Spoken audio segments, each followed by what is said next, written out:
Saudara-saudara yang dikasihi Tuhan, saya gembira dapat menyapa saudara-saudara pada hari ini. Dan saya juga gembira sekali apabila saudara-saudara dapat menyimak Sapa Gembala GKI Gunung Sari setiap hari. Kalau bukan karena kemurahan Tuhan, saya tidak akan bisa menyapa saudara-saudara. Dan saya yakin kalau bukan karena kehendak Tuhan, saudara-saudara juga tidak akan dapat menyimak sapaan gembala yang menjumpai saudara-saudara setiap hari. Saudara-saudara, pernahkah kita merenungkan tentang harga hidup saudara-saudara? Dan juga harga hidup saya? Pasti kita mengatakan tentu harga hidup kita sangat berharga. Apapun kita akan upayakan untuk memperoleh hidup saya. Kalau semua orang menganggap hidup itu berharga, tetapi mengapa masih ada orang yang tidak memperjuangkan hidup sebagaimana mestinya? Banyak orang mungkin berobat ke dokter yang mahal, tapi sayang banyak di antara kita tidak memelihara hidup seutuhnya sebagaimana Tuhan kehendaki. Memelihara hidup bukan saja ketika kita memperhatikan apa yang kita makan, minum, apa yang kita hirup, apa yang kita pakai, dan apa yang kita tinggali. Memelihara hidup adalah juga ketika kita memperhatikan apa yang ada dalam pikiran kita, apa yang ada dalam hati kita. Bahkan memelihara hidup berkaitan dengan apa yang kita buat dan apa yang kita perkatakan di dalam kehidupan kita. Banyak orang menjaga makanannya secara hati-hati, tidak merokok, tidak minum alkohol, tidak minum obat-obatan terlarang. Tapi sayang, pikiran dan hatinya masih dipenuhi perkara-perkara yang mendukakan hati Tuhan. Dipenuhi kebencian, kemarahan, permusuhan, kedengkian. Dan kalau itu yang terjadi, bukankah kita tidak sedang menghargai hidup secara utuh?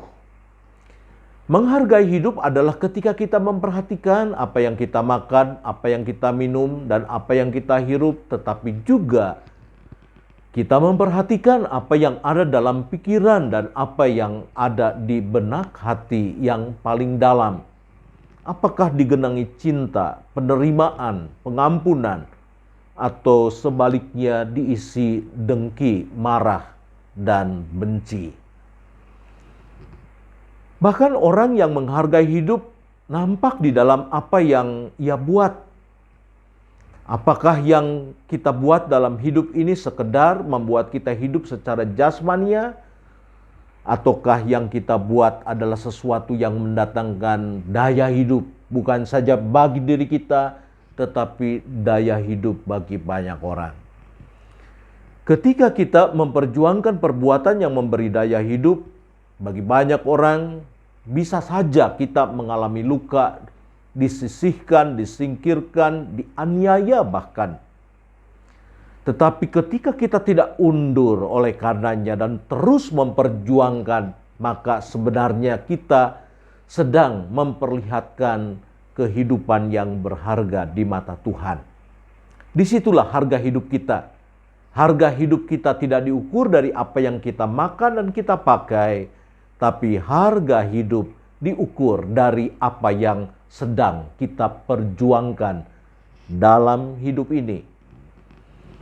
Saudara-saudara yang dikasihi Tuhan, apa yang Yesus makan dan apa yang Yesus pakai?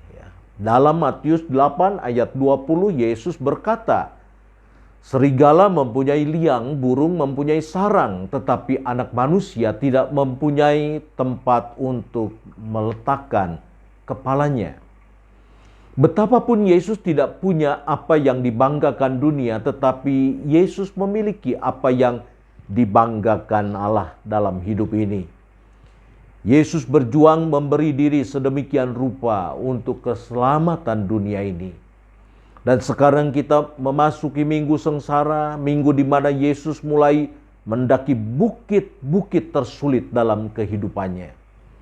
Ia memberi hidupnya, masa gemilangnya sebagai seorang putra Allah Banyak orang memiliki hidup yang berharga ketika menaruh percaya terhadap pengorbanan Kristus di dunia ini. Ketika manusia yang hendak diberi hidup menganiayanya, Yesus tidak berhenti. Ia dalam ketaatannya menyelesaikan pekerjaannya, sehingga genap apa yang dikatakan kepada murid-muridnya dalam Yohanes pasal 4 ayat 32 hingga ayat yang ke-34. Bahwa ada padaku makanan yang tidak kamu kenal. Dan makananku adalah melakukan kehendak Dia yang mengutus aku dan menyelesaikan pekerjaannya. Saudara-saudara yang dikasihi Tuhan, untuk memperjuangkan keselamatan banyak orang, Yesus mengalami aniaya, derita. Tidak ada penderitaan yang sebanding dengan penderitaan Kristus. Sebab bagaimana seorang yang tidak berdosa diperlakukan sebagai pendosa. Seorang yang berhati tulus dikelilingi oleh orang-orang yang berhati bulus, lalu kemudian mereka mengeksploitasi Yesus untuk kepentingan diri mereka. Saudara-saudara yang dikasihi Tuhan, betapapun dunia memperlakukan Yesus secara keji, Yesus memperlihatkan hidupnya yang berharga dan mengorbankannya agar kita memperoleh kehidupan yang berharga itu. Saudara-saudara, sekarang apa yang hendak kita lakukan dalam hidup kita untuk menunjukkan bahwa hidup kita itu berharga? Apakah hanya dengan memanjakan tubuh, memberikan apa yang diinginkan oleh tubuh, sebuah kehausan dan dahaga tanpa akhir?